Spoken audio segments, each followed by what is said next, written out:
opposite of the principal controlling you.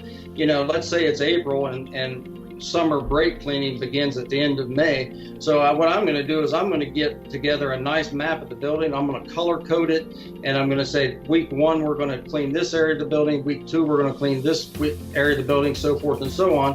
And then I'm going to follow that up with an actual calendar where it says John is going to clean room 102, Sally's going to clean room 103, so forth and so on. And then I'm going to set up a meeting with that secretary of the building and that principal and review that with them. And I'm going to drive that conversation. I'm not going to let them tell me how to do summer cleaning. I'm going to show them how we're going to do it. And they might say, hey, for your week 1 or week 2, we've got a summer camp in that area. No problem. I'll switch week 5 with week 1, something like that. But again, I'm controlling the situation. Something else I used to do is I used to provide a custodial checklist of safety things that needed to be done, like checking exit lights, emergency lights, those types of things. And it just wasn't getting done. I was getting less than 50% of my people doing something that is very important, is keeping our kids safe. So what I did is I actually created a fun little custodial calendar, took those exact same tasks and put them on the calendar, added some cartoon characters, and now it's not a job. Now it's, what's my fun task of the day? Now when I see a cartoon of a kid playing on the playground, maybe I don't have a bad attitude or look at it negatively that I've got to go check the playground that day. So we use tools like that.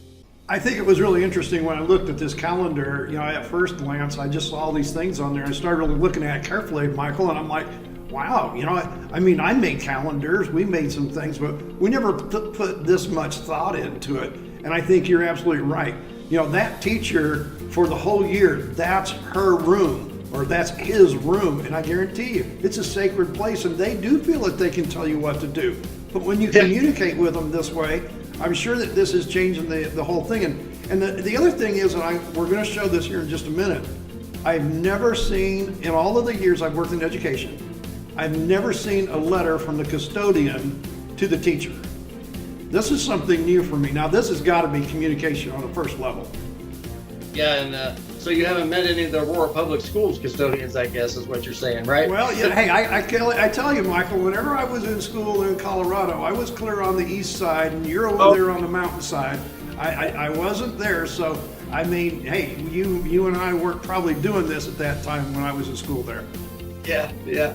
So, Dave, they're a great tool. And again, they're designed for 2 reasons. They're for communication naturally, but they're more, for me, it's more of, we're professionals and we need you to understand that.